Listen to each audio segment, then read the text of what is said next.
High friends, welcome back to my YouTube channel. আর একটা রান্না নিয়ে এলাম, হচ্ছে পটল আলু দিয়ে মাছের ডিম দিয়ে তরকারি করবো। এই যে মাছের ডিমটা আমি নুন হলুদ পেঁয়াজ লঙ্কা মাখিয়ে রেখেছি, আর পটল আলু কুমড়ো কেটে রেখেছি, ভেজে নেব আমি। পটলে নুন দিয়ে দিলাম, পাঁচফোড়ন দিয়ে দিয়েছি, সেগুলো দিয়েছি আমি পাঁচফোড়ন, নুন হলুদ দিয়ে পটলটাকে ভেজে নেব।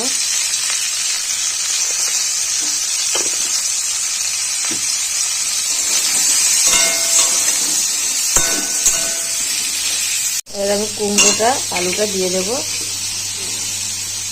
দিয়ে ভেজে নেব।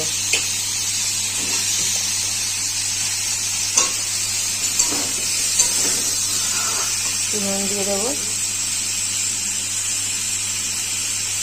আর একটু নুন দিয়ে দিলাম, হলুদ তো আছে, হলুদ পরে দেবো, দিয়ে ভেজে নেবো এটাকে।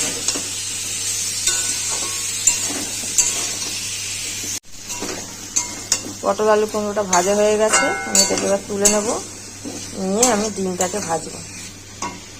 তাতে তেল দিয়ে দিয়েছি, টমেটো দিয়ে দিলাম, পেঁয়াজটা ডিমেই আছে, মানে পেঁয়াজ আলাদা করে দিলাম না। আদা ভেজে দেবো, তো আদা কুচিয়ে দিয়ে দিয়েছি, জিরে গুঁড়োটা পরে দেবো। এবার আমি ডিমটা দিয়ে দেবো, ডিমটা দিয়ে দিয়েছি। ডিমটা আসলে আমি একটু বেসন পেঁয়াজ আমি মাখিয়ে রেখেছিলাম, তাই জন্য একটু হচ্ছে। ডিমটাকে ভেজে নেব, মশলা দিয়ে কষিয়ে নেবো একেবারে। হলুদ গুঁড়ো লঙ্কা গুঁড়ো জিরে গুঁড়ো দিয়ে দিয়েছি। এবার আমি পটল আলুটা ভেজে রেখেছিলাম যেটা, ওটা দিয়ে দেবো।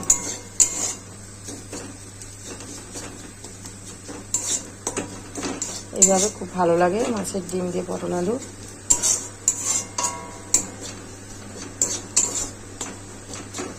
ডিমটাকে একটু ভালো করে মশলার সাথে কষিয়ে নিতে হবে।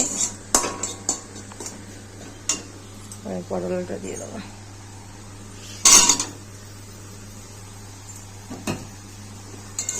দিয়ে নেড়ে নেবো।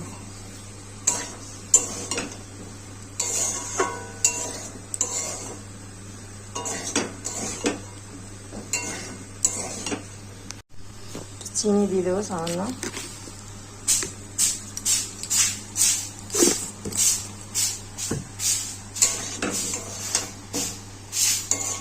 এবার জল দিয়ে দেবো।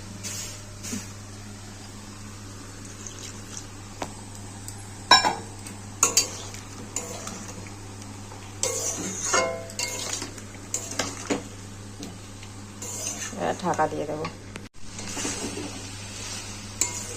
হয়ে গেছে, সেদ্ধ হয়ে গেছে পটল কুমড়ো, জলটাও হয়ে গেছে, দারুণ দেখতে লাগছে, খেতেও খুব টেস্টি হয়। আমি খেয়েছি এইভাবে, তার জন্য ভাবলাম তোমাদের সাথে একটু শেয়ার করি। এবার শুকিয়ে গেছে জলটা, আমি এবার একটু গরম মশলা দিয়ে দিলাম, যেহেতু মাছের ডিম আছে তার জন্য। মাছের ডিমে একটু অনাষ্টমী গন্ধ হয়, আমি একটু গরম মশলা দিয়ে দিলাম।